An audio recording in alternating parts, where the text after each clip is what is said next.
Salut la gang, aujourd'hui, on est content de vous annoncer, c'est le lancement média du Colorado, le nouveau Colorado.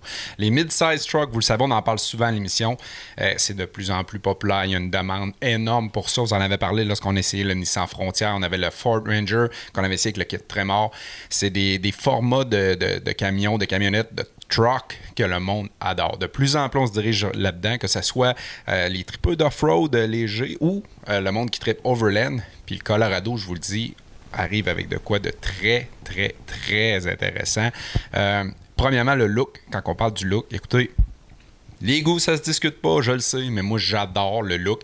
Le look a l'air un peu plus féroce. Puis ce qui aide à avoir ce look-là, surtout dans le modèle ZR2 ou le Trail Boss, c'est qu'il y a un kit de surélévation d'origine. Donc, ça donne une gueule un petit peu plus haute, un peu plus, on va dire, prêt à attaquer. On a un angle d'approche aussi qu'on a amélioré afin d'être mieux préparé, si on peut dire, à attaquer des obstacles un peu plus inclinés en hors-route.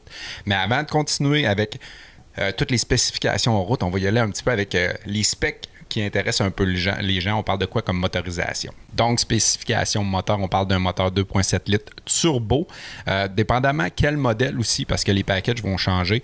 Donc, si on parle du modèle WT et LT, on parle d'un moteur 2.7 litres turbo, comme j'ai dit, de 237 HP, développant 259 livres de torque. Pour un towing genre capacité de 3500 livres. C'est pas beaucoup, mais attendez, les autres packages vont arriver avec beaucoup plus de capacité. Donc, on parle pour le Z71, le Trail Boss, et aussi disponible pour le WT-LT, on parle du 2.7 litres Turbo Plus, avec 310 HP et 390 livres de coupe. On parle d'une capacité de remorquage aussi de 7700 livres. Déjà là, ça s'en vient extrêmement intéressant pour un mid-size truck. Et si vous prenez le modèle ZR2, comme vous allez voir un peu plus tard aussi, qui est le modèle le plus performant un peu de la gamme, on parle du 2.7 litres turbo high output, donc développe 310 HP pour 430 livres de torque et capacité de remorquage de 7700 livres. Donc, le 7700 livres vient répondre à presque tous les besoins dans ce domaine-là. On s'entend, c'est pas un véhicule pour traîner un essieu double avec chargé en fou, là, mais c'est parfait pour ce que la plupart des gens des mid-size trucks vont traîner, c'est-à-dire skidoo, 4 roues, bateau, chaloupe, les petites choses un peu comme ça va faire parfaitement. Si on parle un peu de la différence des modèles, par exemple, le Trail Boss va offrir une suspension surélevée de 2 pouces. Et on est plus large aussi, la caisse est plus large de 3 pouces. Donc, on va aller chercher une meilleure garde au sol, une meilleure stabilité du véhicule lorsqu'on fait du off-road.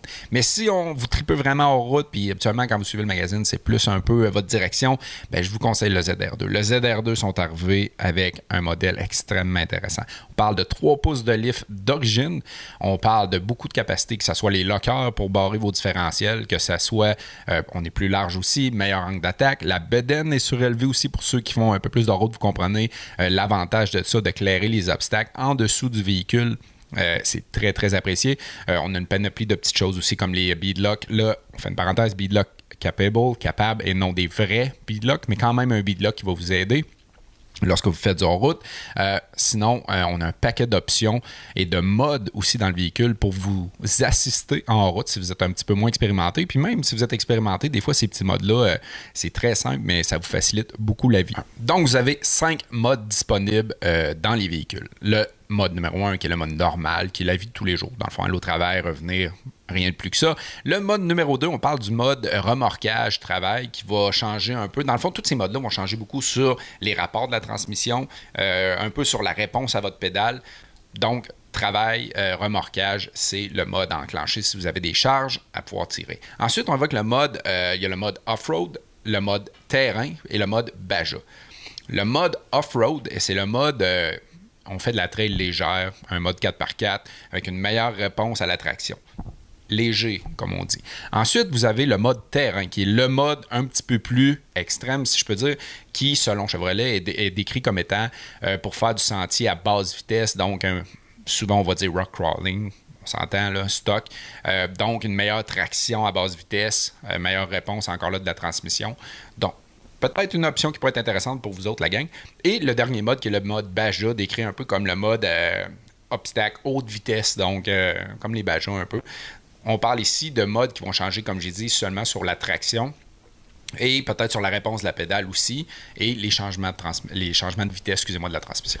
Donc, c'est super beau sur papier. On a très hâte de le tester. Par contre, pour vous, on a hâte d'essayer ça. Je veux savoir, vous autres, est-ce que cette gamme de véhicules-là, le mid-size truck, premièrement, voyez-vous la tendance se diriger beaucoup vers ça? Et deuxièmement, vous, est-ce que c'est quelque chose qui vous intéresse?